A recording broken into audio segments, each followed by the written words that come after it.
क्या क्या कौन से इंडिकेटर्स को देख रहे हैं आप इस समय? अच्छा, बाय ऑन डिप क्या होता है? मार्केट गिरे और आप ले लें नीचे, वो डिफाइन आपको करना पड़ता है, आप डिप किसको डिफाइन करना चाहते हैं। और मुझे लगता है कि तेजी की मार्केट के अंदर बहुत बड़ी डिप्स नहीं आती हैं। तो अगर आपको, अगर my view is that the best of the summer rally is not over.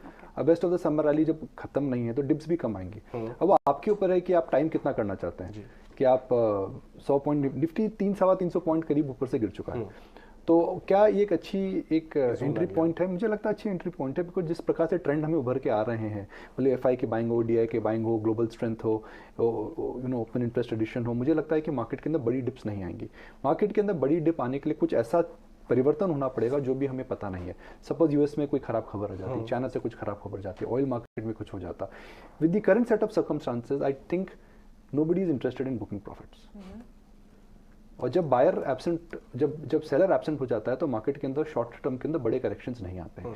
इस मार्केट को गिराने के लिए या तो कोई बड़ी खबर चाहिए, बुरी खबर चाहिए, या फिर वैल्यूएशन उस लेवल पर आए जाके मार्केट सस्टेन नहीं कर पाए। जैसे हिंदी में हम कहते हैं ना, markets have to become Humpty Dumpty. अभी मार्केट हम्टी डम्टी लेवल पर नहीं पहुंचे। So Humpty Dumpty had a great fall, लेकिन हम्टी डम्टी होंगे, ये मार्केट का कायदा है। ये मार्केट के अंदर, किसी भी मार्केट के अंदर आप एक साइकिल को फॉलो करेंगे।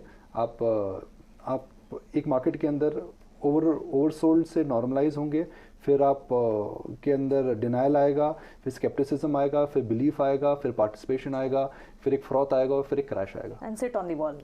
नहीं, एक दिन हम्टी डम्टी होगा मानसी मार्केट। मतलब आप देखिए, हम्टी डम्टी वैल्यूएशन कहाँ पर हुई थी? फिनटेक में हुई थी। जोमेटो 100-150 रुपया हो गया था, पेटीएम की लिस्टिंग 1500 रुपए के आसपास, 1500 के ऊपर में गई थी। नायका का हाल देखिए, तो वहां पर हम्टी डम्टी हुआ था।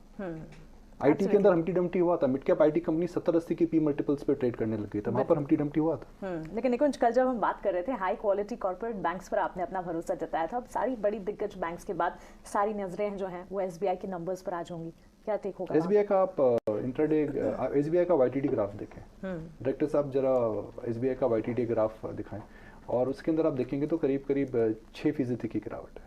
जी नंबर मैच करेगा, चिंता मत करिए।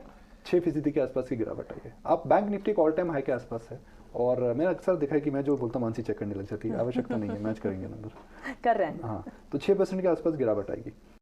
और जब bank Nifty all time high पर है, तो bank Nifty all time high पर, इंडिया का सबसे बड़ा बैंक ऑल टाइम हाई पर नहीं है, और वहाँ पे नंबरों में मुझे कुछ खराब बात नहीं दिखती है। आरओए बेहतरीन हो चुकी है, क्रेडिट क्वालिटी बेहतरीन हो चुकी है, कासा उनकी बढ़िया चल रही है, क्रेडिट ग्रोथ उनकी बढ़िया चल रही है, 14 से 16% क्रेडिट ग्रोथ की बात कर रहे हैं, तो मुझे तो खराब खबर नहीं दिखती है। Sectoral rotation with in the bank Nifty की वजह से एसबीआई अंडर परफॉर्म कर रहा है। एसबीआई की सारी सब्सिडीज फुल फायर कर रही हैं अभी।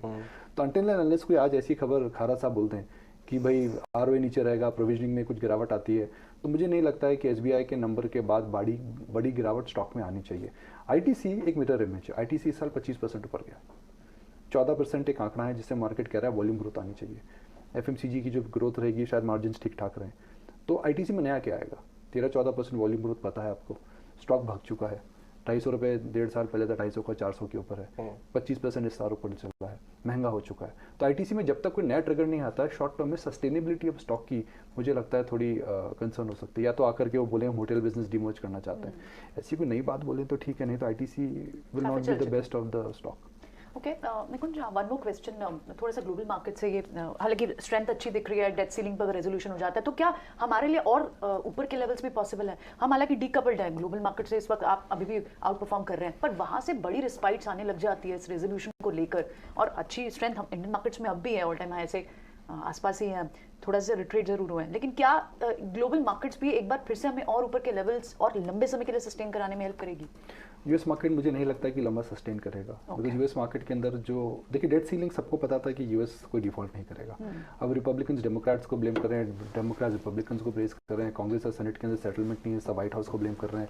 टिपिकल पॉलिटिकल कवाल हो रहा है वहाँ पे। तो कोई नहीं चाहता कि यूएस, कोई पॉलिटिशियन नहीं चाहता यूएस इकॉनमी डिफॉल्ट करे, तो यूएस इकॉनमी का रेजोल्यूशन आ जाएगा, और शायद बाइडेन साहब ने भी कल रात को ही बोला है। उस रेजोल्यूशन की वजह से 1-1.5%, 2%, 2.5%, 3% का उछाल मार्केट में आ सकता है। 1.5% कल रात को आ चुका है, 2-3% और आ सकता है। मगर उसके बाद क्या? उसके बाद इन्फ्लेशन, उसके बाद ग्रोथ, उसके बाद वैल्यूएशंस, उसके बाद जो दूसरी कंसर्न है वो तो वापस है। तो मुझे नहीं लगता यूएस मार्केट के अंदर भी बहुत बड़ी तेजी ये डेट सीलिंग की वजह से आनी चाहिए। बिल्कुल